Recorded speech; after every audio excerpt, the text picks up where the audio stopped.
everybody. Lance Russell and Dave Brown right along ringside. By golly, we're about ready to go with more big action. Thank you very much, and welcome to Georgia Championship Wrestling. I'm Gordon Solie, your host, and we have quite an hour in store for us. Hello, everyone, and welcome to Championship Wrestling. At ringside, this is Vince McMahon, along with wrestling's only living legend, Bruno Sammartino. Welcome to this week's edition of Mid-South Wrestling Television. I'm your host, Boyd Pierce, another outstanding card. Hey guys, welcome back to the Regional Wrestling Podcast, where we talk the territories. This is also a very special videocast version of Regional Wrestling Unreeled, right here, part of the Ultimate Tier. Oh, it's weird not hearing Jamie Ward scream in my ear. Jamie's usually my special guest, I guess, longtime co-host now on Regional Wrestling Unreeled at patreon.com/WrestleCopia. But this week, very special guest. I want to welcome back to the program Mr. Southeastern, Mr. Continental, Mr. Alabama himself, the one and only Aaron Gartlan. Welcome back to the show, man. Yeah, good morning, Ray. I'm glad to be here. I'm looking forward to this historic episode of Southeastern Championship Wrestling. That's right. The last time Aaron was on the program several weeks back, we covered the inception of Continental Championship Wrestling when Ron Fuller decided perception is reality. Even if I can't compete with Vince McMahon, I got to make it look like I'm trying to compete with Vince McMahon, Jim Crockett, even Bill Watts by this point in 1985 was getting some time on TBS. And we know he's going to eventually move from the Irish McNeil Boys Club to, doing bigger arenas as well. But it was Ron Fuller here in 85 that said, I got to hang in here as best I can. And he goes from the TV studio to the Boutwell Auditorium. And we covered the Boutwell show, the very first Boutwell show on the last episode you were here with me on, Aaron. But now you said, wouldn't it be cool if we go back and look at what studio wrestling was like before we made it big, so to speak, here with the Boutwell TV program? And so that's what we're going to do this week, guys. A very special regional wrestling. Now, we do this on Unreeled all the time, but we're going to go back and do a watch-along edition. You guys can actually, this video is already out there on the YouTube, but we're going to add it to youtube.com/wrestling grenade as well, just so you can find it easier. And that is the final edition of Southeastern Championship Wrestling as we knew it. Yeah, absolutely. It was reported in the, Dave Meltzer reported at this time in the Wrestling Observer that Ron was in what Ron Fuller, what Dave described as the ESPN Derby, the bid to get the spot on ESPN, and we believe this was part of Ron's effort, bringing in Gordon Solie. And if you remember, from the first episode of Continental, we opened up with Gordon Solie and the Nature Boy Ric Flair. Yeah, and really, what a better pilot episode if that's what it was for Ron to present to the ESPN executives, and bringing in the Dean and the NWA champion.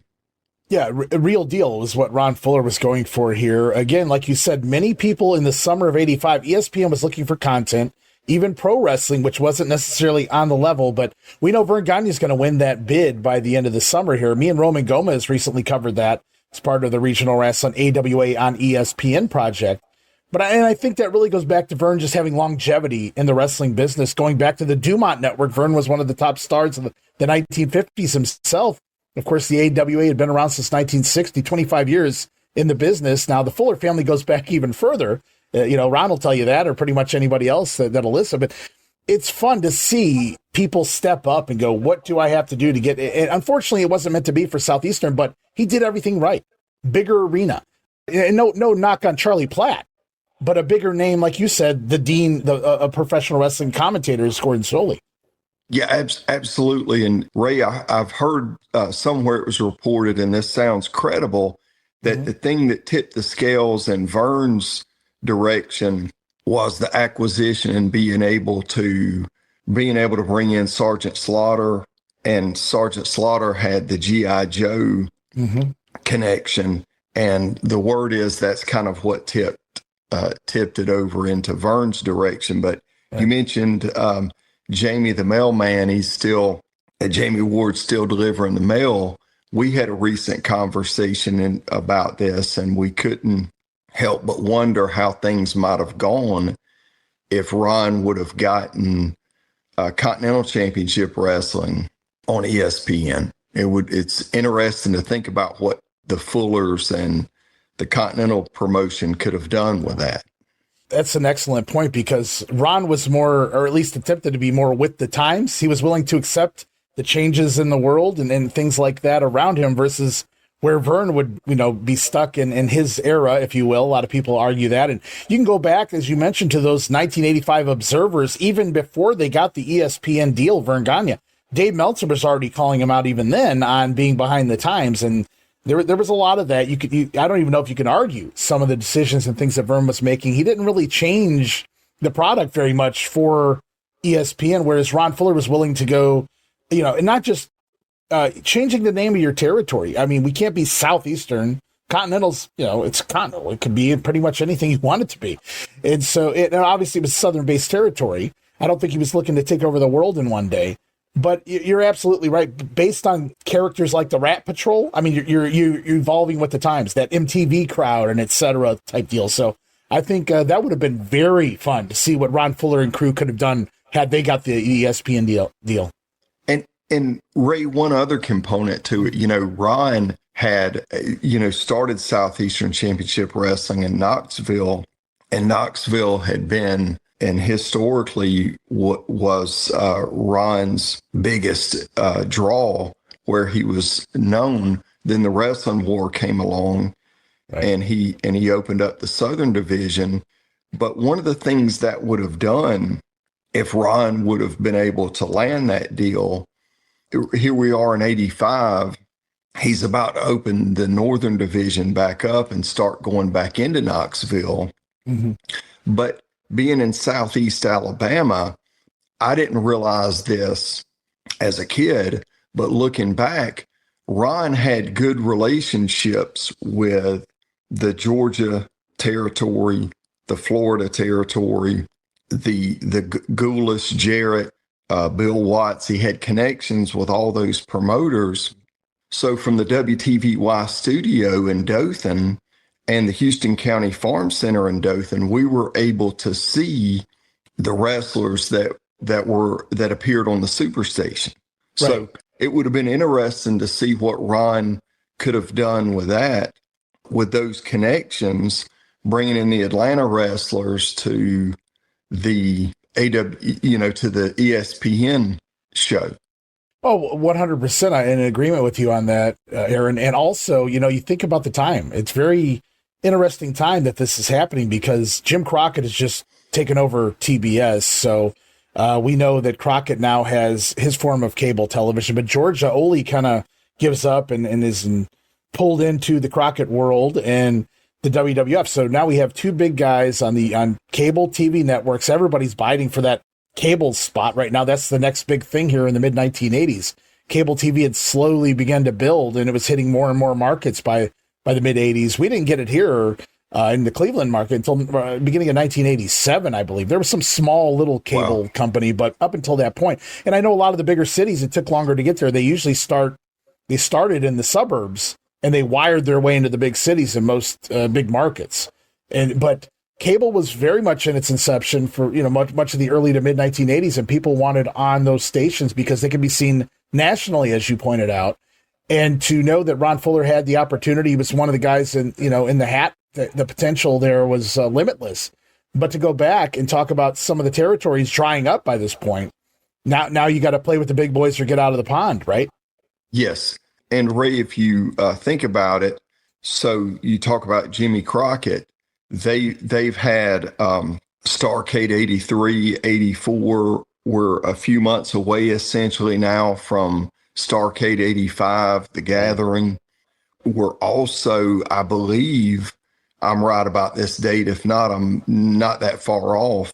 In September of 85, Continental does a joint show in Pensacola, the Great American Bash, with a combination of the Crockett champions and the Continental champions from Pensacola. So we're not far from the Great American Bash tour kind of kicking off, the Wrestle Rock and the Super Clash programs of the AWA, and this is again Ron's effort to keep up with the changes. He changes the name of the company. He changes the venue for your television. And again, no knock on Charlie Platt, but as a wrestling fan, a casual fan specifically might see it. You're upgrading your commentator, right, to Gordon Solie, the legendary Gordon Solie. And you're bringing in the NWA World Heavyweight Champion Ric Flair on your very first TV program. That is a hell of a pilot if you're going to shop it around. But also it shows that Crockett, as you pointed out, joint shows and whatnot, Crockett was still working with some of these other territories that he was, cool with, so to speak, and having the world champion come over and them saying, yeah, we know you might get ESPN. It's a potential, but we're going to work with you anyway in the interim. So even though we have TBS, we're still willing to do business with the Fuller crew. And Ray, let me just reiterate how easy it was at times for Ron to get Ric Flair in. So Birmingham is, depending on traffic, is only an hour and a half to 2 hour drive to Atlanta. Okay. And so it would be probably a 45-minute flight, essentially, to get the champion over to Birmingham. So even though we're here in Alabama, it was so easy to get the Atlanta, Georgia, the Columbus, Georgia wrestlers into the territory. Right. And I think if he would have gotten the ESPN deal, he would have been able to use that to his advantage. I wonder how long Crockett would have worked. This is just a what if, but how long Crockett would have worked with Fuller if it was starting to take off, though. You have to wonder that. Yes. Because at the end of the day, I'm your friend until, we're competition. And clearly they didn't look at Fuller as a even Steven competition at that point there in 85. That's right. So, well, what we did last episode was we talked all about that first Boutwell show, how big time, the big feel, the big storylines, the competitive matches and everything that we got that went in line with the new and quote unquote improved Southeastern Continental, call it what you will. But now we're going to go back and do something a little different this week. We're going to go back a week and take a look. We're going to do a little watch along here that's going to play in the background while me and Aaron talk about his memories and thoughts and opinions and every other good thing that we can think of while we're going through this. We're going to go back for a full 60-minute commercials intact edition of Southeastern Championship Wrestling. That's June the 8th, 1985, guys. And Aaron, if you're ready, I'm going to cue up the video. We're going to get rolling, brother. Okay. I'm ready. All right, guys, here we go. We're cutting back to June the 8th in 85. It is the final episode of Southeastern Championship Wrestling. Here we go. So there it is. Did that bring you back to memories of Southeastern, the intro there? We're going into Dothan Studios, right? Absolutely. And there's your man right there, Charlie Platt. Now, he's going to be replaced for a while there by Gordon Solie when we get to Continental, but your memories of Charlie Platt growing up and watching Charlie handle the business. Yeah. Ray, I know this sounds cliche, but Charlie's the voice of our childhood. And we all have one. And Ray, he really has had a career that somewhat that at least in this market replicated Gordon Solie. I mean, he was our Gordon Solie. No, I completely get that. We all have those voices of our childhood. Now, me more so on a national, exposure because I grew up with Gorilla and Bobby. And I grew up with Tony Schiavone and even later on Jim Ross and whatnot. But the territory scene was very different because we had, territories. And so everybody had their guys, wrestlers and announcers. Now I understand. Yeah. And Ray, so going back to Charlie, again, Charlie goes all the way back to Gulf Coast Championship Wrestling. Right. And we're in the WTVY studio here. Yeah. WTVY was a CBS affiliate. Okay. WTVY Channel 4 Dothan. WTVY has had a radio station, a country music station, FM 95. So Charlie worked with WTVY and FM 95. So he had a whole career along with being the wrestling broadcaster going all the way back to Gulf Coast when Gulf Coast started doing their shows in the WTVY studio. Right. And he also, again, worked with the radio station and helping to promote concerts. And so he's ingrained in the community here. And the wrestlers, the Armstrongs, pretty much everybody that you see on this show, Charlie's had a close relationship with them going back to the 70s. Right. Yeah, Charlie has been around the business quite a while, even by this point in 1985, and he was tried and true to get the job done. I mean, that's why he was there for as long as he was. They weren't looking for a replacement. Charlie Platt was very good. Unfortunately, it was in Alabama. There's not a lot of footage out there, and it wasn't really heavily publicized in a lot of the magazines. And so some of the talent here, and even, Charlie Platt doesn't get the credit they deserve because they weren't nationally known like, plenty of the other talent that would eventually take off in the national circuit, TBS, USA Network, etc. But what we have here in the ring right now is the Rat Patrol, and this is Steve Armstrong and Johnny Rich. But we talked about some of the things Ron Fuller was willing to move on with the times, incorporate, and one of them was theme music. We just heard Prince's Let's Go Crazy right there. And again, that MTV audience trying to pull in the young fans for the young Rat Patrol. Yeah, absolutely. And if you noticed, that kind of takes you back to the time the Rat Patrol had on the satin, when they came to the ring, they had their satin starter jackets. Yeah. Silver starter jackets, and then the crop top type T-shirts. Which we see right here. Yes. And Ray, one other component to the Rat Patrol. So the original lineup included the Tonga Kid. So it's Rich, Armstrong, Tonga, the Rat Patrol.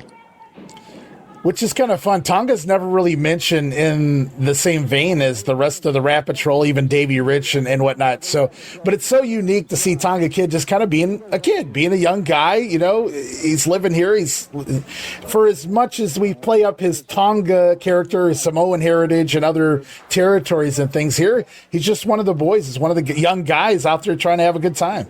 Yeah, absolutely. Yeah, absolutely. And something else I want to point out, the referee for this match is Larry Brock, who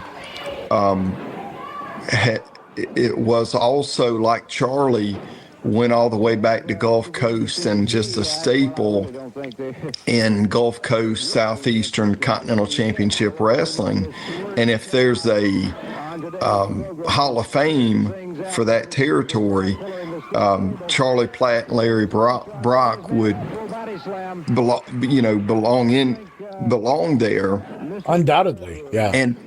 And Ray, I have to wonder if Charlie's, I've never heard him talk about this, so I'm not sure, but I have to believe that Charlie's obligations to the TV and the radio station might have precluded him from going to Birmingham to do the tapings in Birmingham because not long into the Continental run, we have Larry working with Gordon.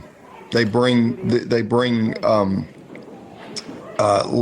Charlie back in, and I have to believe that if it would have been an option, Ron probably would have kept Charlie for his production and all the things that he would do behind the scenes. But I have to wonder if his obligations to the network didn't allow him to work on the schedule Ron would have needed.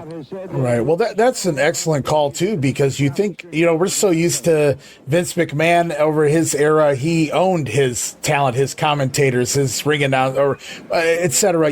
Howard Finkel would go on and be the first employee of Vince Sr. But back in the day, almost all announcers were either just big time fans like a Boyd Pierce who just enjoyed being around the business, or they were employees of the TV studios that they were operating in. We saw that a lot. I mean, you can go down to, whether it was Lance Russell organizing the television products, not just wrestling, but just overseeing what was going on the air at points and times down there in the Memphis territory. And, of course, Dave Brown was the weatherman there. Yes. Bob Caudle was already working for the studio as well. So that was a very common thing in pretty much every territory you were, because this guy was already employed by the studio. We don't really have to pay him a whole lot more to just go in there and talk about wrestling for an hour, whether they were a fan or not. Now, some guys like Charlie embraced it and really worked hard to make it important. Other guys weren't necessarily as good. Absolutely.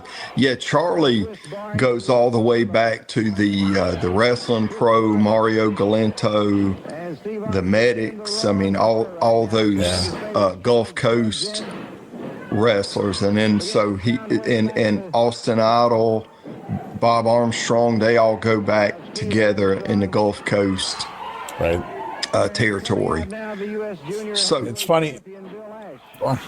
I think that gave Gordon, again, going back to drawing the analogy with Gordon and Charlie, when a guy would come out to give an interview, Gordon knew the background, the history. Yeah. And Charlie had the same relationship with the wrestlers in Southeastern. Yeah, absolutely. You mentioned Bob Armstrong, his son Steven here right now. It's all in the family, and Charlie Platt's able, because of his memory and his existence here around Gulf Coast, around Southeastern, and even eventually Continental. But Charlie Platt, he retained all this information. It wasn't just, okay, I'll go out there and talk for an hour. He very much treated this, I mean, like it was his baby, like it was his business as well, whether he was in, just kind of pulled in. I don't know how I would have to hear Charlie talk about how he initially got involved with wrestling. Was he a fan, or was he initially just kind of pulled in, based on the fact that it was happenstance? But clearly he fully embraced it and got into it and was a major part of it down here. And it's fun, whenever the old Southeastern videos pop up from time to time, little new pieces and things. And you see how good Charlie, look at that beautiful missile drop kick there. And it'd be a few years later that Steve Armstrong over there in the black shirt would team with Tracy Smothers as the Wild-Eyed Southern Boys, and I was a big fan of them.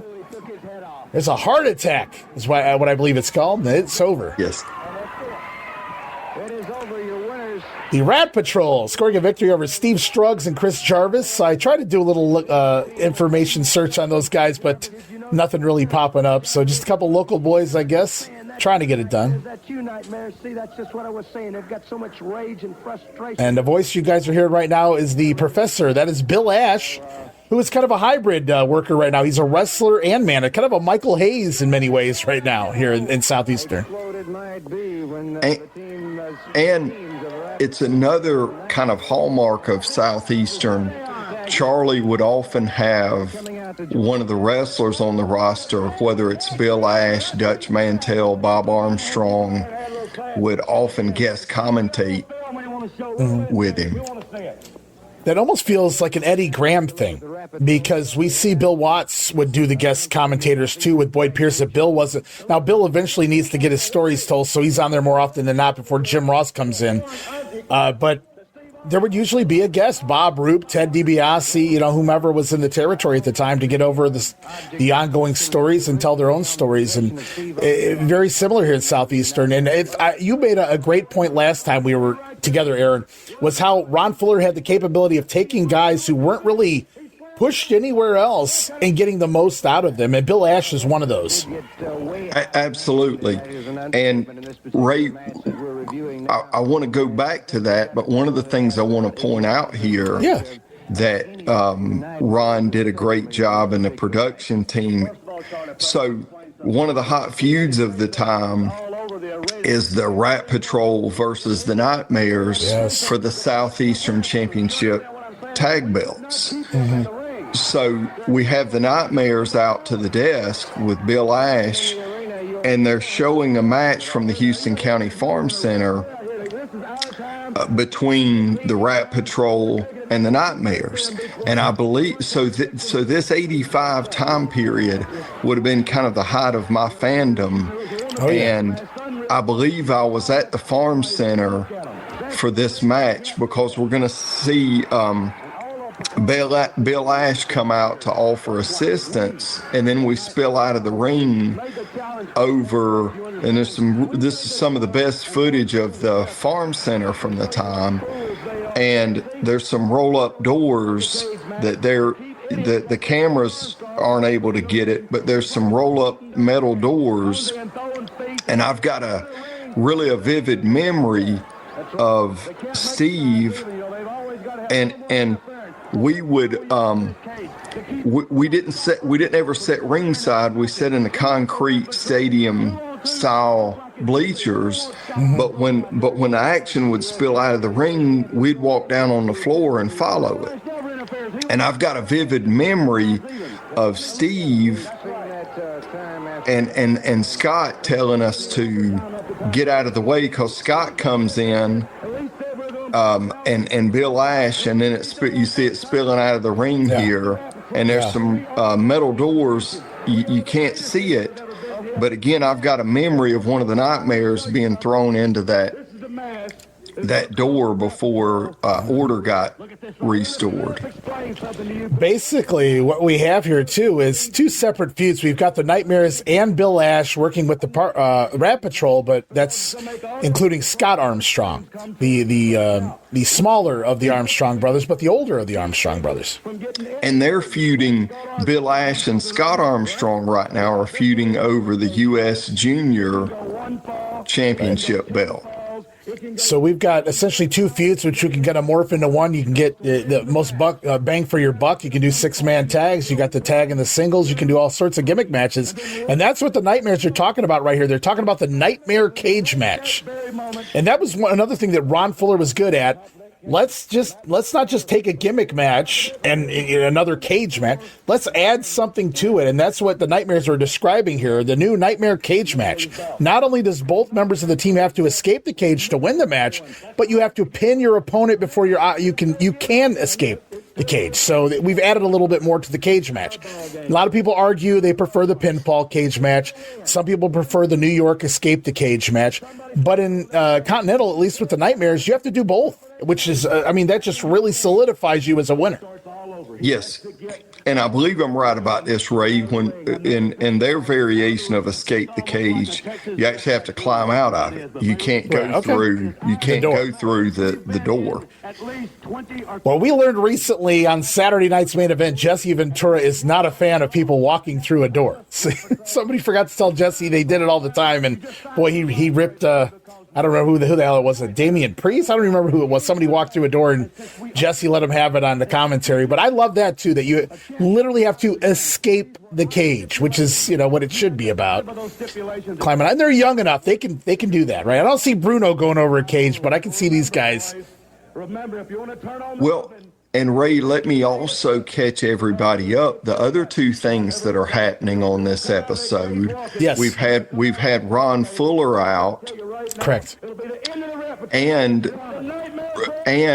we've had the Flame out, and they're part of Ron's stud stable, and the Flame is upset that Bob has some footage of a match that he's wanting to show. Right. And Ron's upset because Ron's claiming to have some pictures of Lord Humongous. So we've got 4 or 5 things already happening in about 15 to 20 minutes of a studio wrestling program. So there's a lot. They're covering a lot of ground in a short amount of time. Yeah, we're only a couple segments into the show. Excellent point. And we've already basically established all of the big storylines. 2 for 1 there with the Rat Patrol, Bill Ash, the Nightmares. We've got a big cage match coming up. We saw a little clip of that on the first Continental show, actually. But also, as you pointed out, they kicked off the show. We were talking about Charlie Platt, but if you guys are watching the video, Ron Fuller was out here holding leverage over his former stud stable ally. Lord Humongous was actually a member of the stud stable once upon a time, but recently Humongous has turned babyface, and Ron Fuller's basically trying to blackmail him into coming back to the stud stable by saying, I have pictures of what you look like without the mask. I'm going to show everybody the world your deformities or whatever we're supposed to pretend's going on underneath that mask. And so he's basically feels like he has something over Humongous. Yeah, so we've got something developing between Ron and Humongous, and we also have Armstrong and the Flame. Right. The Flame being Jody Hamilton, the assassin. Yes. Curious. Yeah. And he's also a member of the stud stable at this time. Okay. So the Flame at this point in time, as you just mentioned, very upset that Bob Armstrong outbid him. We talked about that on the last episode. Outbid him for a videotape of, I believe, was it the Flame getting unmasked, right? Now Bob Armstrong holds that over the Flame. So yes. Blackmail works both ways, I guess. In some way, shape. I don't know what he wants out of the Flame, though. I think Bob just wants to make everybody happy. Maybe that's what he's going for. There's the big Boutwell Auditorium card. They're promoting it right here on the television. Look at that. Steel cage match number 2. Wow. Humongous and Bullet Bob versus Ric Flair and Ron Fuller. It all begins at 8 o'clock this Monday night in Birmingham. How did you feel about the change? Did you accept? I remember you talking about it was kind of a necessity, and you guys kind of understood that. But how did you? Did it feel like a different promotion to you because all the guys were still there, or how did you feel about it? It really did. It felt like a big deal, and it was something my friends and me. So we lived over just in north of Dothan in Midland City at Town and Country Estates Mobile Home Park, and two of my best friends, Ben Johnson, Dwayne Tharp, we would go to the farm center. We'd watch the TV. They had the TV program set up at 5 p.m. and then it would be at 8 to 8:15 p.m. bell time at the farm center. Okay. So the studio show was an infomercial to get us to the farm center. Right. And we were excited about the change, because we knew Gordon Soley from Georgia Championship, Florida Championship Wrestling, the Superstation. Right. And it seemed to be a big deal. The stud stable was at its peak. They were bringing in Austin Idol, Tommy Rich, Ric Flair, and so and of course the Armstrongs, the Fullers, the Goldens. I mean, we were excited about the change. So you were going to the Houston County Farm Center more often than not around this time period. How would you describe the fan base at that point in time? Were there empty seats? Was it always sold out? I mean, I'm just curious what this Continental might have done for Fuller in regards to, again, the big time field. Did it do anything to the fan base? Did it change at all? Did they increase? Did they decrease? Was it the same? Based on your memory. Yeah. So, the farm center, I think, was like so many of the other territory venues where it would consistently draw 1,000 to 2,000. Mm-hmm. But if you had the NWA champion or Austin Idol or some big event going on, right, it would get to that 3,000 to 4,000 mark.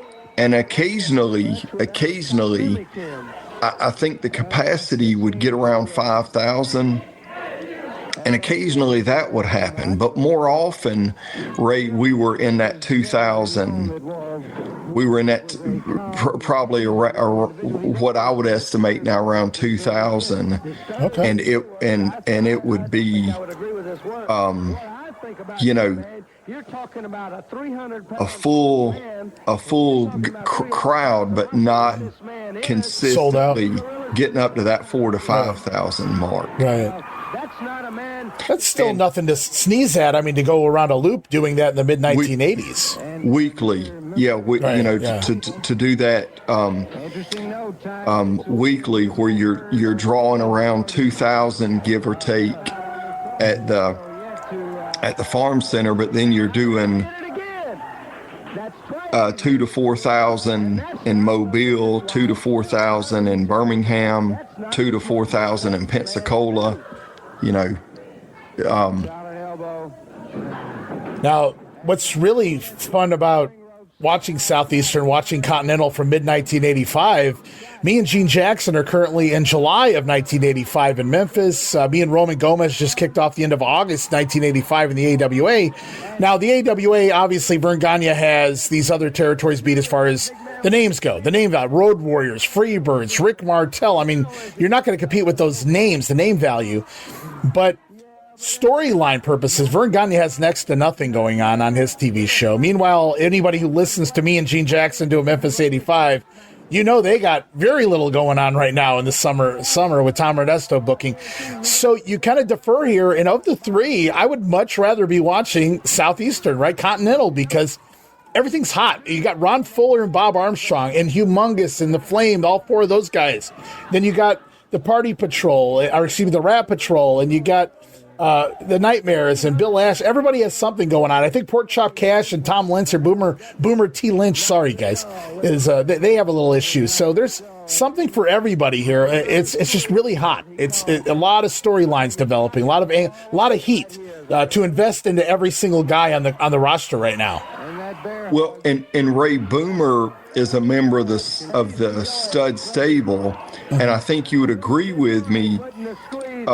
Ron is getting the most out of Boomer Lynch, and he's really, for the time period, a perfect fit for the stud stable to go in. And I think you would also agree at this point in the Assassin's career, Ron's kind of ignited him, putting him in the stud stable as the Flame. Right. And then Humongous had been in the stable. So he's getting the most out of these guys. Then Bill Ash is his U.S. junior champion. I think he's getting the most out of Bill Ash, Scott and Steve. I think Bob, Ron, when Robert was in, Jimmy, Golden, they could get the most out of these guys for, whether they're just starting their career or toward the end.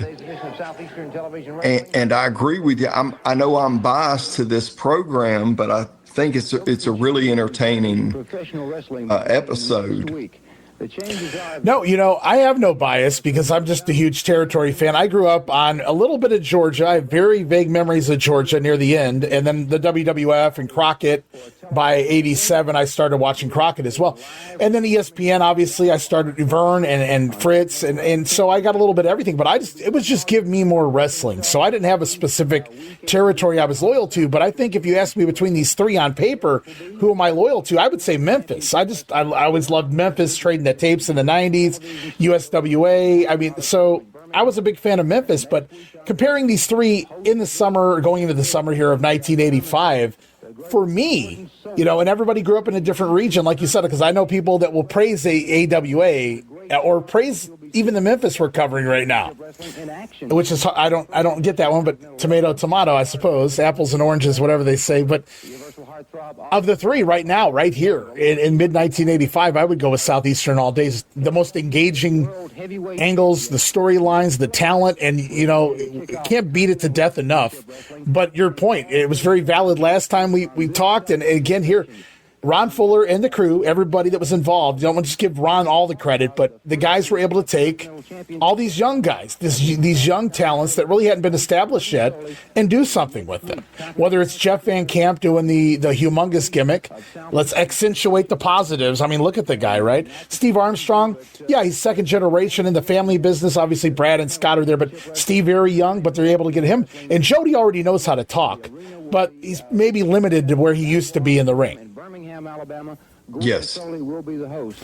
And we're able to get something out of all of these guys. It's amazing from top to bottom. Even like you said, I'm not a big fan of the Boomer H. Lynch gimmick, but yeah, it's one of those things that didn't age well.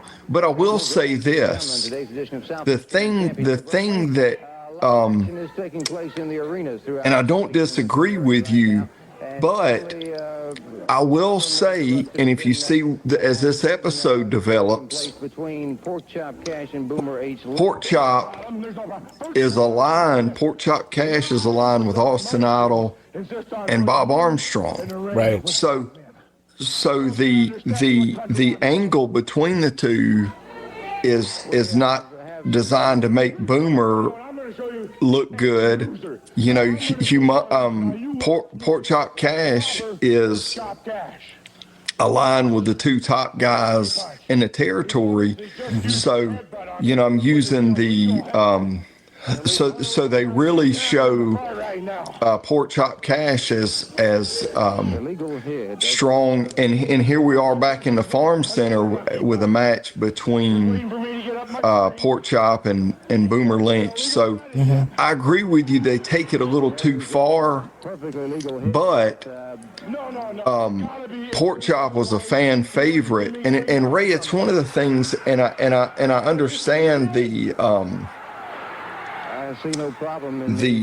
interviews can get to a point, or the angle, the interview where it crosses a line, and Boomer definitely does that here. But I will say, I think one of the things that professional wrestling did historically is what Shakespeare did going back years and years ago, where our theater is a commentary on society. And I think to some extent we lose a little bit of our ability to make these observations and portray characters by because again, Boomer was not made to look good in this. He was not a fan favorite. We wanted to see Pork Chop Cash give him, you know, take care of business when they met. Yes. Yeah. Yes. No. Yeah. So, I totally get that. So, like, with me though, it's not. So I get it. It was a different time too. I mean, I grew up partially in that era. I was born in 1980. I saw a lot of things. I heard a lot of things. I grew up literally in Cleveland proper. So I was around a lot of crazy nonsense as far as like a big city goes. But it's not so much that with me with the Boomer. It's just more. I don't know. It's like you said, sometimes you just go a little bit much, I feel like. And so, but he's trying to get the heat, because we know in wrestling, we know the storyline, the babyface will eventually prevail. He's going to get, like you said, the comeuppance. And that's what you have to wait for. And that's why I would always kind of sat back and just let things play out. At least back in the old days. Today, you never know what's going to happen, but. Yes. Now,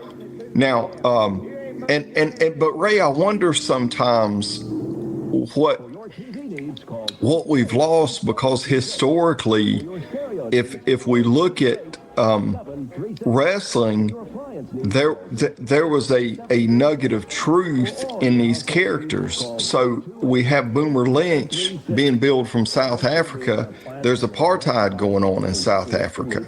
There's social issue. I mean, there's social issues all over the world, but in particular at that time, there was a spotlight on what was happening in South Africa. And if you remember the MTV artists that got together and did the song, I'm not going to play Sun City, around,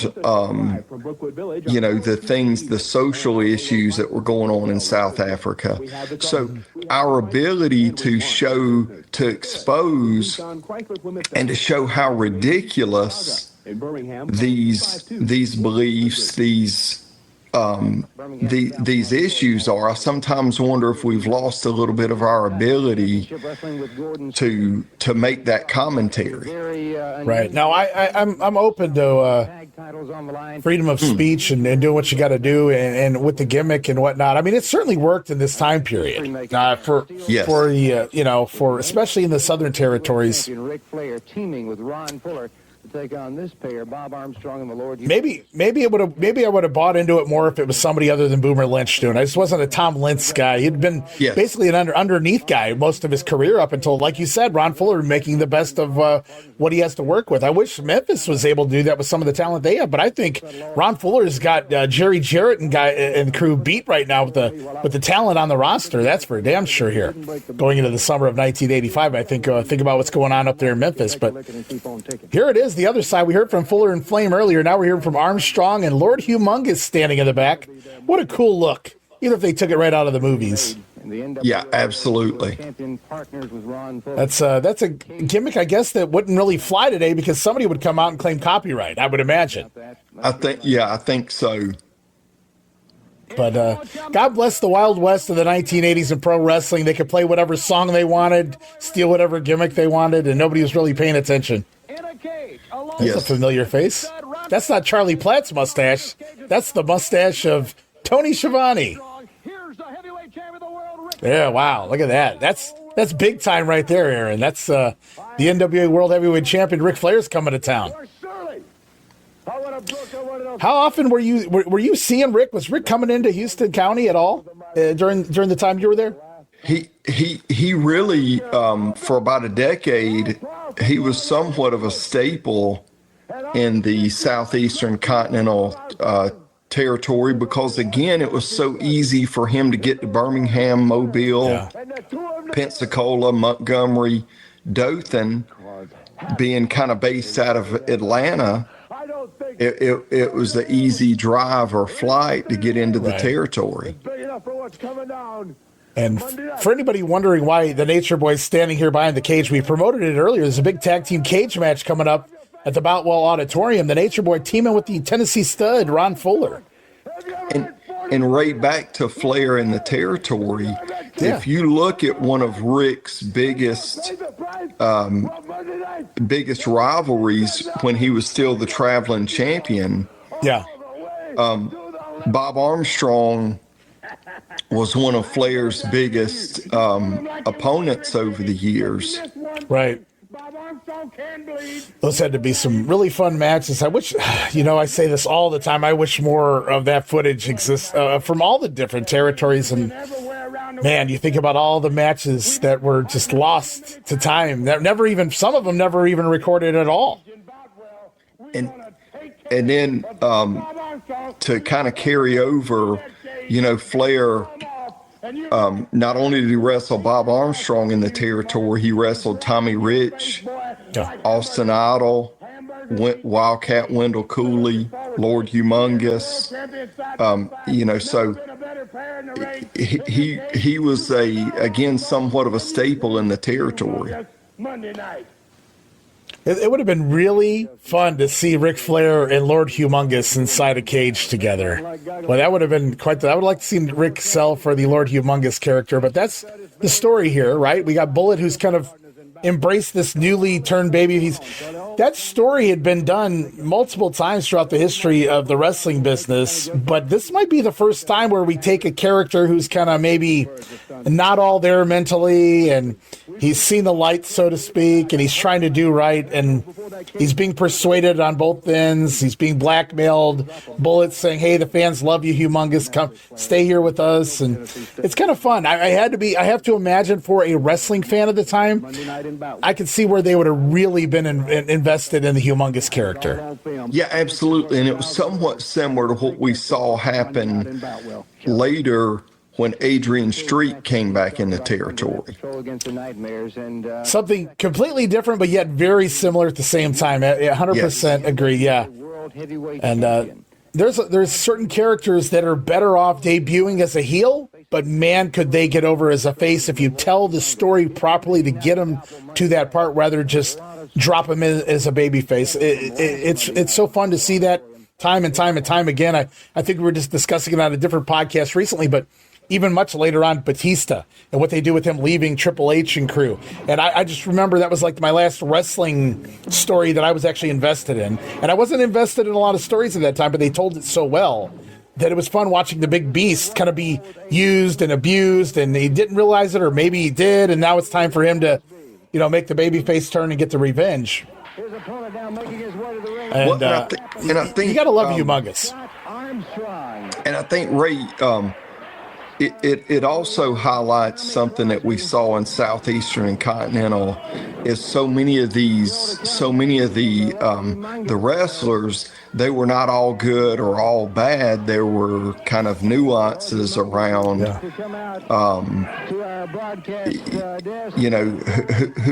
who they were. So it gave it a little bit more of a, where it was, again, just watching the story develop, it would just another layer of excitement that would, pull you in and get you invested in the weekly program. Oh yeah, that's what they're doing on both ends here, whether people realize it at the time or not. You've got some of the baby faces in the ring, but who's on the commentary? You got the heel Bill Ash, who actually has issues with Scott, so I'm sure he had some added things, some more colorful things to add here to this particular commentary. But you get a little bit of everything here as you draw in the heel side, their version of the story versus watching your hero, one of your up-and-coming babyfaces, Scott Armstrong, here in the territory. So, again, it's just... and they've had many years of experience in getting to this point. It's not like they just opened up Southeastern here in 1985, but it's fun to go back and see how on par they were with society at the time. As you pointed out, the timely situation of the South Africa deal and Boomer Lynch gimmick. Or, again, I go back to the look of the Rat Patrol, kind of trying to take in that young teen vibe of the mid-1980s. So they're very much playing to modern society. Yes. And then, and Ray, the way that is kind of playing out on this previous episodes and episodes moving forward, they're pretty much either aligned with the Stud Stable or the Armstrongs. Right. So you kind of have, even though they have their own individual issues going on, if you notice, the alignments are either with the Armstrongs or Ron Fuller's Stud Stable. Somebody recently I do so many damn shows, it's hard to remember, and so I wish I could give the credit, but somebody pointed out to me, it's something I always noticed, I never really called it into question because it was wrestling, but you got the baby faces and you have the heels, and you kind of envision them in their locker rooms. Why? What made them in a specific locker room? And you're absolutely right. Even here in Southeastern, it's like you have two families, two groups. Even though they have all their individual situations going on, there's still a group. You can see all the baby faces tying together, all the heels tying together, and you could pretty much put anybody together at any time and it makes sense. Yeah. And it's basically a variation of the Armstrongs versus the Fullers, or the Armstrong family and the Fuller family. Right. And that goes back a long ways. And there's Scotty. Was that a 3? Tommy Crosby, I think he kicked out there. Yeah, he got into the ropes, and if you'll notice, you commented on the drop kicks of the Rat Patrol, but if Scott's about to deliver his super kick. Yes. And I think Scott's one of these guys is just really an underrated athlete, but Ray, one of the things, if we follow Scott's career, Scott tells a story about working, I believe, with Tommy Gilbert early on, or maybe Doug Gilbert. Okay. But one of the Gilberts. And Scott is riding with Bob. Bob's driving. And Scott's talking about one day being NWA champion and how he's such an athlete. Why do they have him working with this older wrestler in an angle that's not really going anywhere. And he said that Bob pulled the car over and said, son, you know, this man is giving you everything he has, and I don't know if you'll ever be champion or not, but if you'll learn every aspect of this business, you'll always work. Always have a job. So if you notice what Scott has done on this episode, he's been able to learn from one of the best broadcasters. He's in the ring with Larry Brock, who would be one of the best referees. He's out here with his dad, who's booking and promoting and helping run the business. I mean, look at what who all is around Scott, and you see that kind of the evolution of his career and what all he did. And you got to think he learned all that here. Yeah, Scott had a whole second career as a referee. Yes. After a long, obviously he'll get a little push there in Smoky Mountain Wrestling. He'll come through and make some money for WCW later on, teaming with brother Steve and whatnot in the latter half of the 1990s, working underneath for WCW. Some solid matches on Saturday night. Talk about some sleeper solid matches, those guys out there. I think they even give him a win over Raven at one point or something like that, just for shits and giggles, I think, on a Saturday. But we saw Scott there throw the super kick. Now, I won't put him up there with Chris Adams. I won't put anybody up there with Chris Adams, but I loved Scott. I remember watching him throw the super kick. We got Smoky Mountain in our area, and it was always fun to see Scott out there, whether he was Scott Armstrong or Dixie Dynamo. Ooh, there's a flame. Yeah, so this is the footage that we were talking about that Bob Armstrong purchased. Put the bid in, yes. And it looks like, Ray, this may be a match from the Boutwell Auditorium, but we have the Stud Stable feuding with the Armstrongs, and Bob got the mask. And now we have, you see this alignment of Austin Idol, Lord Humongous, Bob Armstrong, and they're also going to bring Pork Chop Cash in as well. Okay. To feuding with the Stud Stable, basically. Right. So that was the mystery tape, and I'm not even going to ask you to get into the legalities of how someone can purchase such a tape and air it here on the programming. So it's pro wrestling, so we're not going to talk about logistics, but Bullet Bob basically showing to the world, attempting to show to the world the face of the Flame. They're unmasking the Flame. We didn't get to see it. Jody Hamilton. He's still fitting a mask back here in the mid-'80s. It was hard times in the 1990s getting it, I'm sure, shoehorning into that mask via Seth Holm.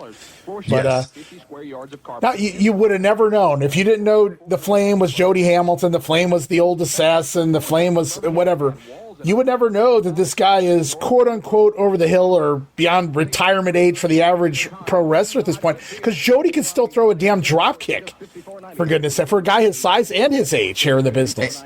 And think about, as I'm 12, just turning 13 basically at this time, so think about the excitement of seeing that flame, that fire that he just threw, and being able to go out to the farm center and hopefully see that.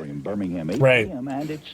Well, we're promoting the Boutwell Auditorium once again here. The big time, guys. We're heading to brand new TV taping for a brand new promotion, Continental Championship Wrestling, but we're promoting it here in Southeast. Don't want to confuse anybody. Now, how far was the Boutwell from where you grew up? It was basically about a 3 to 4 hour drive. Ooh, okay. So looking at it now, it's really not that big of a deal. But Ray, at the time, when I'm in Town and Country Estates Mobile Home Park and then another neighborhood in Dothan, Ford Country, the Boutwell might as well have been on the moon. Yeah. You know what I mean? Yeah. There's no way I'm going to the Boutwell. Well, it's like, I get the question all the time. Did you go to the first 2 Survivor Series, 87, 88, were here at the Richfield Coliseum, about a half-hour drive from my house. Did you go? No. Why didn't you go? I was 7 and 8 years old. That's really not up to me at that point in time, you know. Yes. It was also Thanksgiving. My grandmother was not going to allow us to go watch wrestling instead of do the family thing. So it was. I don't like to say bad things about Now, but if you notice, pork chop Ray, I want to point out here, to me, one of the best parts of this episode is the interview, the sit-down interview with the Nightmares. Yeah. And Jimmy right here. It's good seeing Jimmy. I never heard nobody say nothing bad about Jimmy Golden. I've heard a couple stories, but it didn't make him a bad guy. That's right. That means I can do anything that I want to do. Look at that beautiful head of hair. I wish I had that head of hair right there, Jimmy Golden. He's working with Austin Idol right now. So we talked about a bunch of feuds on this show. We're just now getting to yet another top level feud here for the title. Yes. Jimmy Golden holding it up there, and there's Austin Idol, darling. Oh, yes. Cameras from all over the city, people from all over the country coming to cover this extravaganza. And I'm telling you one thing, Jimmy Golden, if you don't think, baby, that I'm... Boy, he's coming in hot, Aaron. Yeah.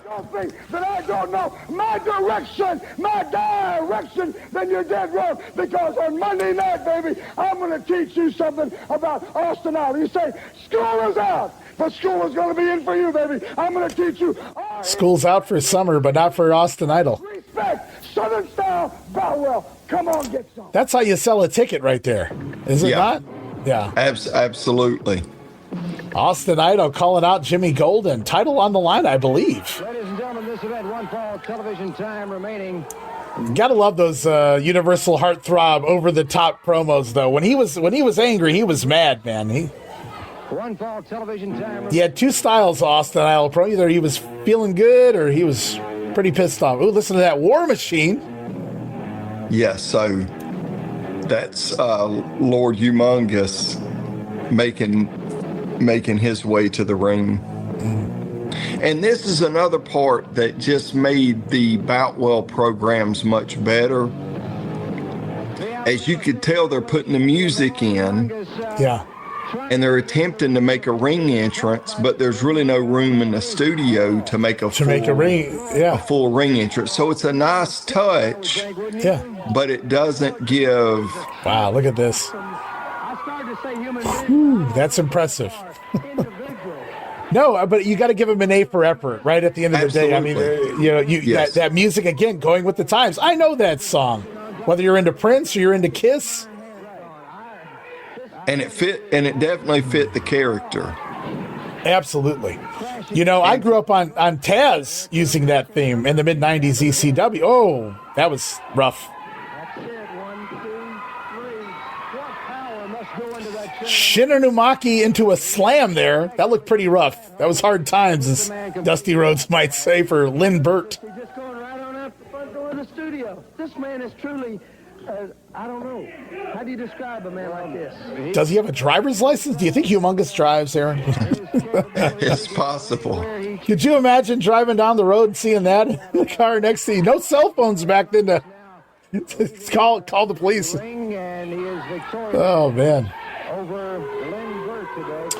Now, best you can remember, the Houston County Farm Center, did they incorporate music into those entrances as well, or was that more for just TV? Yeah, no, they would incorporate the music, but it wasn't a highly produced right. No, I get it. Deal, and I didn't realize it, but looking back, I'm sure somebody's got a boombox or something, and there's just a house mic going to it.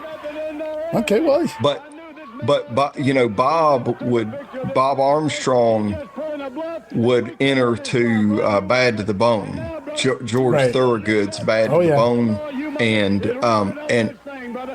that would you know, that was a big deal at the Farm Center. What a gift Bob Armstrong was to professional wrestling. I mean, it doesn't matter what era he was around, whether even if it's Smoky Mountain when Bob was getting a little longer in the tooth, man. And all you need to know how to throw a punch, you know. But the Bullet, man, he was great. He got it. He worked in any era that you put him in. Yes. Yeah, I think the biggest thing as he got older,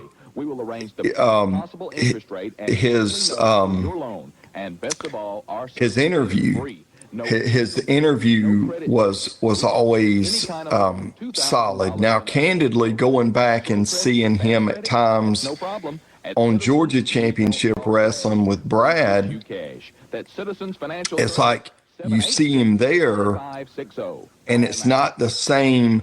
I didn't realize it as a kid, but looking back, I mean, it was just exciting to see him on Georgia Championship Wrestling. Yeah. But looking back at it now, you see how much the presentation of it and the feud, the context of everything. Right.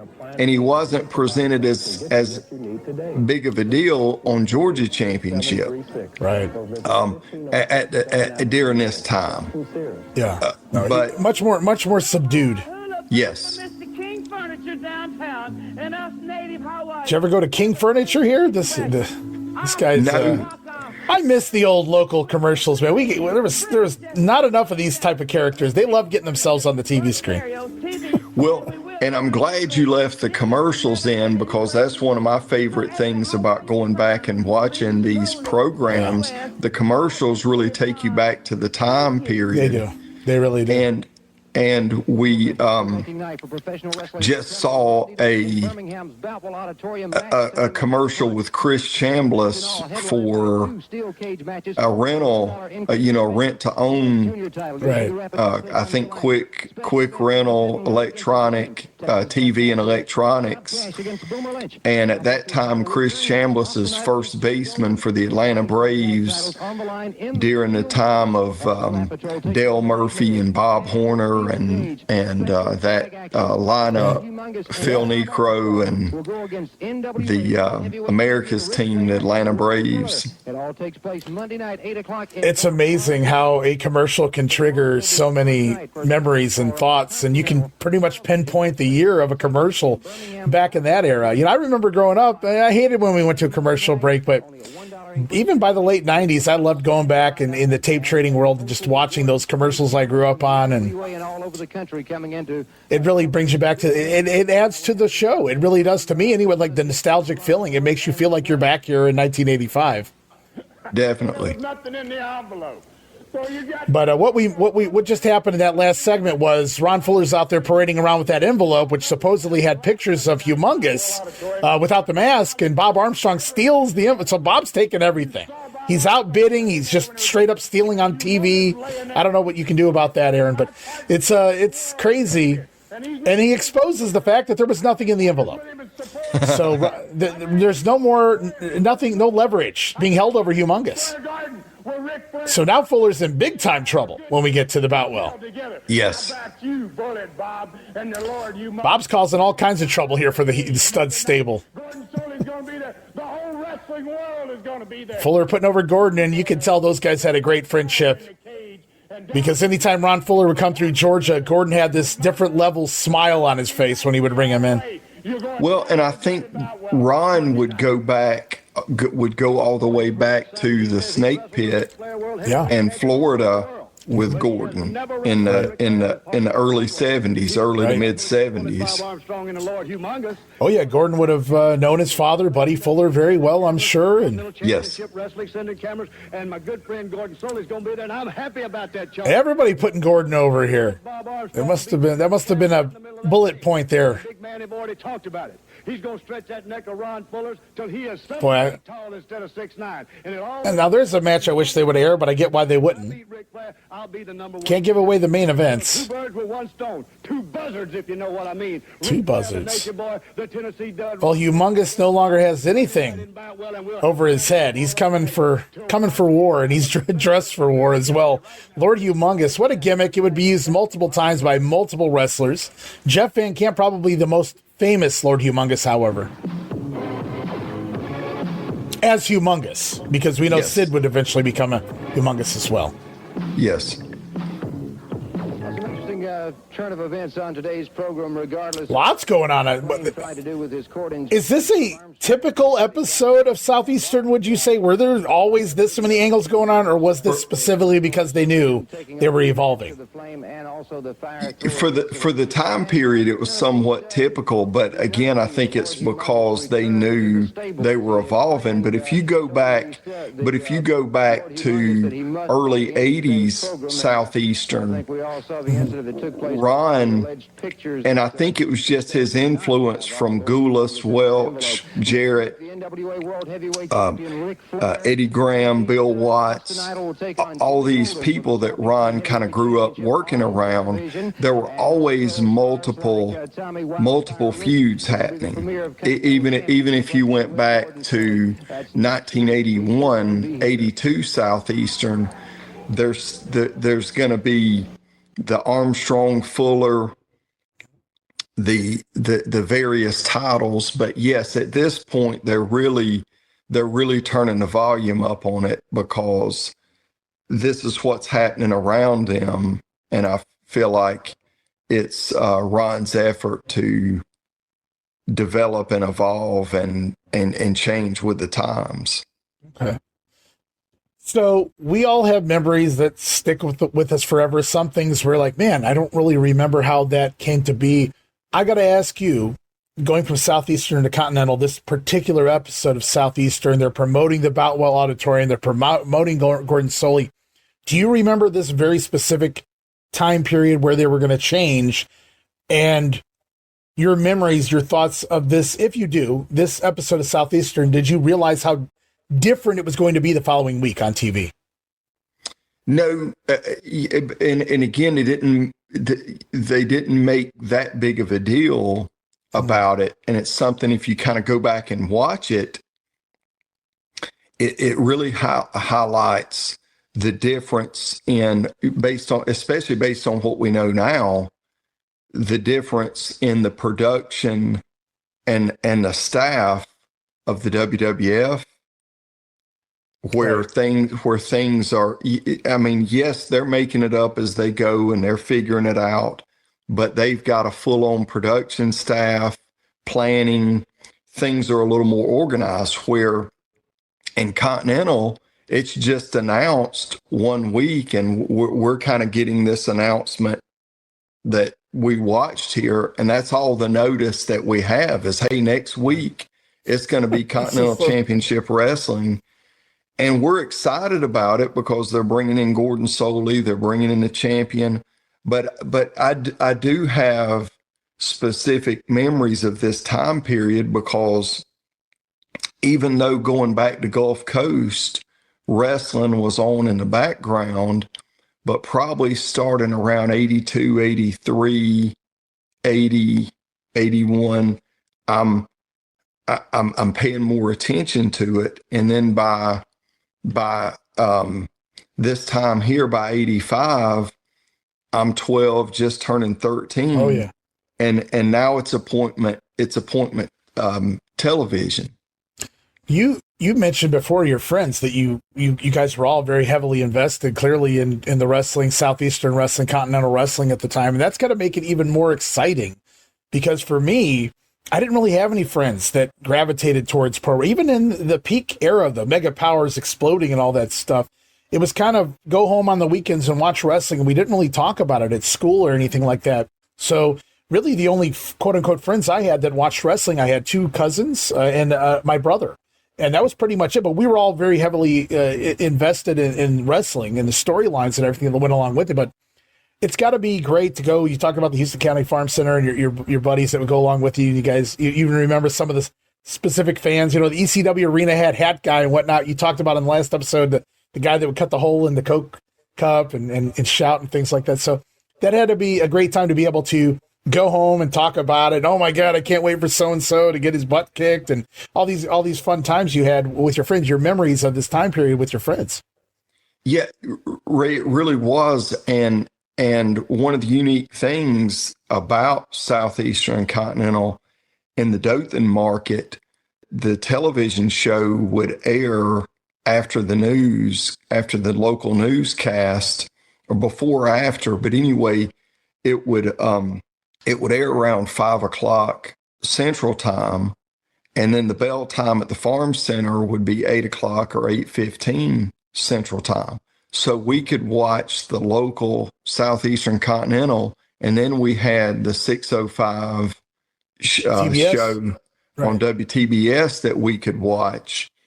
And then we would oftentimes head out. It wasn't a weekly thing. We wouldn't go to the Farm Center every week, but when we would go, it would be after watching both programs. And then we'd make our way, and it would take roughly 30 minutes, 20 to 30 minutes. It was about a 20 to 30 minute drive, but it seemed like we were making a trek, at the time. It seemed like, and now looking at it, if I would have worked at it hard enough, I'm sure I could have gone every week. But at the time, it seemed like it was in another state. Sure. I get it. But it's great that you were able to do that, and to have so many memories, and not just TV memories, but firsthand memories, because the investment, again, of a territory, there was a lot of things that were great about a territory, and I could see why they could draw on the loop like that. They could bring in the every week fans, if you will, because the stories continue to be told there. Whereas me growing up, I was subjected to waiting every 2-3 months to go to the Richfield Coliseum if I had an aunt and uncle that felt like going, or my dad would take me or something like that. But outside of something like that, I didn't get to, live this type of feeling of being like you're literally part of the show in some way, because you know the story. Everybody in the building knows the story. It's not just a match on there. And that was another good thing about Southeastern. You'd see a lot of the territories for many years. And again, it was an evolution too here in the mid 80s. But a lot of the early matchups, the preliminary matches, didn't really have anything going on. There was some wrestling, and it was designed like that for decades prior. But Southeastern, it feels like top to bottom, every talent has something going on here. Yes. And Ray, one other thing that stands out about this time, and I'm sure it's something that as fans of the territories, we all probably have some variation of what I'm about to say. But for me, more than anything, again, my dad kind of having Gulf Coast in the background in the 70s and Southeastern as it developed, and it being kind of a staple of WTVY programming, local programming, the same way that Georgia was a staple of WTBS programming.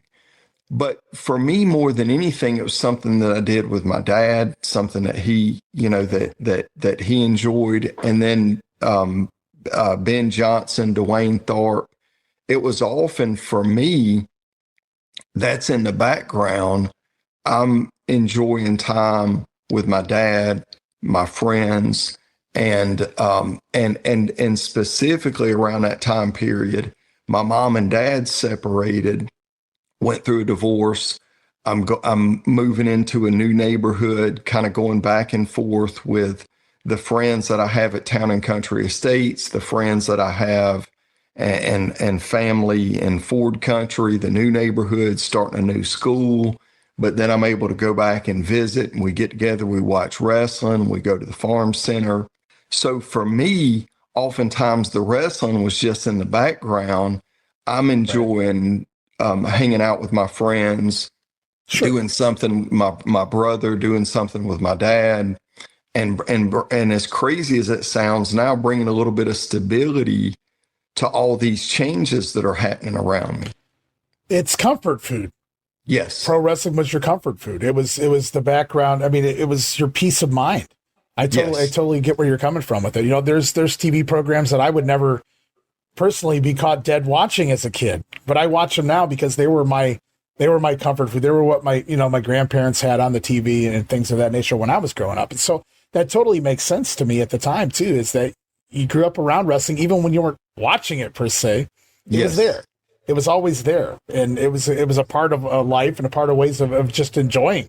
And you were able to do that quite a bit here during this time period. So we are so grateful that you were, because you get to share some thoughts and memories and great insight here as always, Aaron, man. I'm so happy you wanted to do this again. Yeah, I'm glad to do it. Look, and I'm looking forward to future episodes that we can do.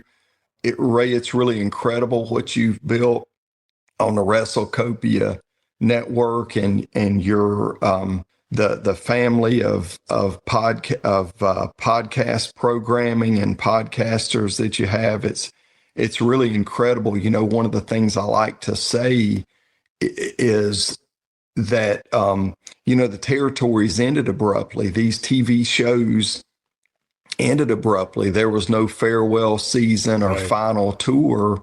Yeah. So our ability to go back on these programs, for me, it's kind of like a farewell season kind of final tour thing. And again, it's incredible what you've built, preserving the history and given a platform to go back and examine and to bring back the nostalgia of these programs. Yeah, I mean, we work very hard. You know, we've got the Georgia stories going on right now, the St. Louis wrestling history. I've got a really fun one, going to deep dive into the outlaw territory, air quotes around that, of Malden, Missouri, with Steve Crawford very shortly here on the program as well. But this has been always, I don't know why, but I think because it's the least talked about of the big territories, talking about Gulf Coast specifically, why I spent months at one point researching, and this is years ago, long before podcasting, that I spent researching the Gulf Coast territory and all the talent and personal, situations draw money, however that was worded by Jerry Jarrett there.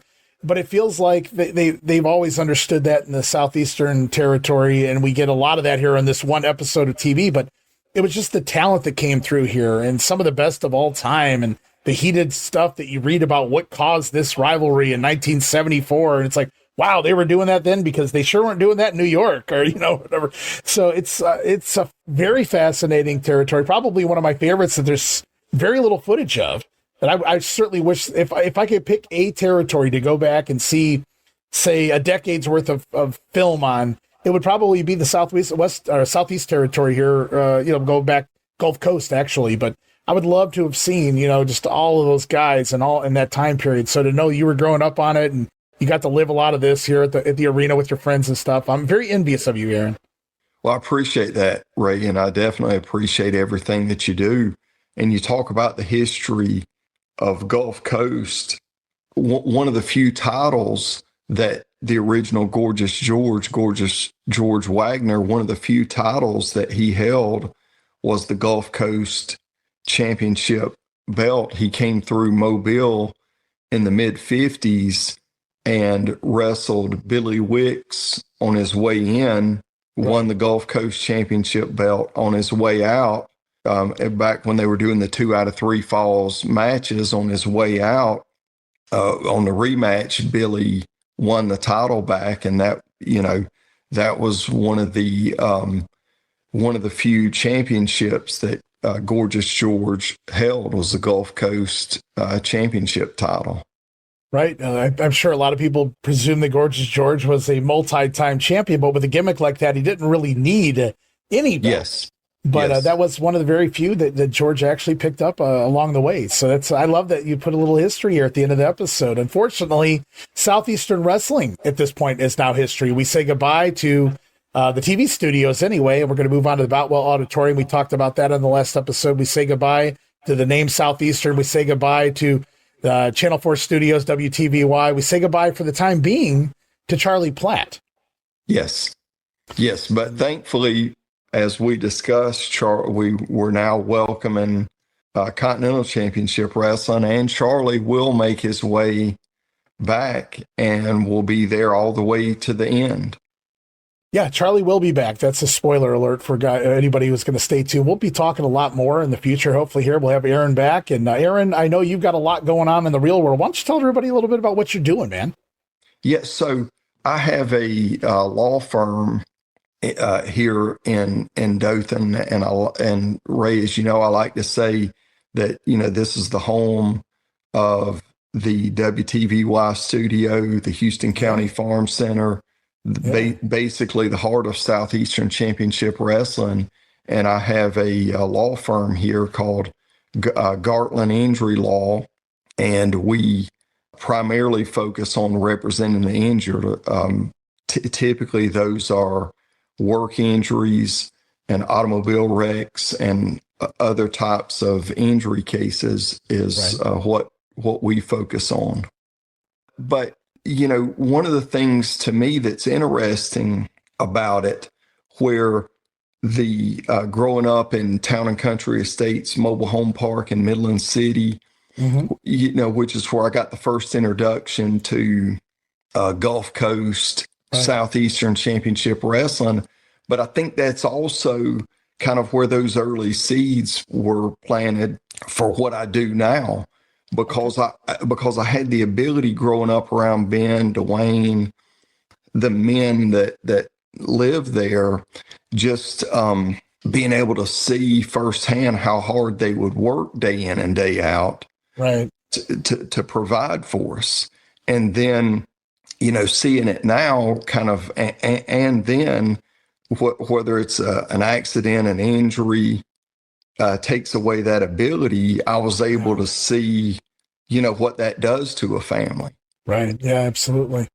No, that's it's very respectable. You can't say that a lot for every attorney in the world, but we certainly appreciate what you do, Aaron.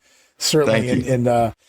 Well, we hope to have you back soon, man. More Alabama talk here, Southeastern, Continental, Gulf Coast, whatever it may be. It seems like you know a little bit about everything, so it'll be fun. Good discussion. Yeah, I'm looking forward to it.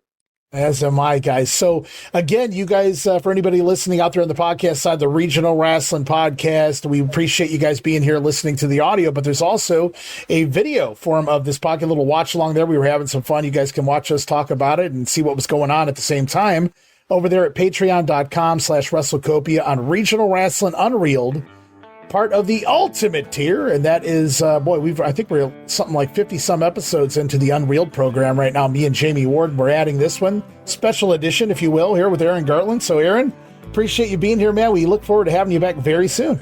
Yeah, thank you so much, Ray. I enjoyed it. All right, guys, more Regional Wrestling on the way.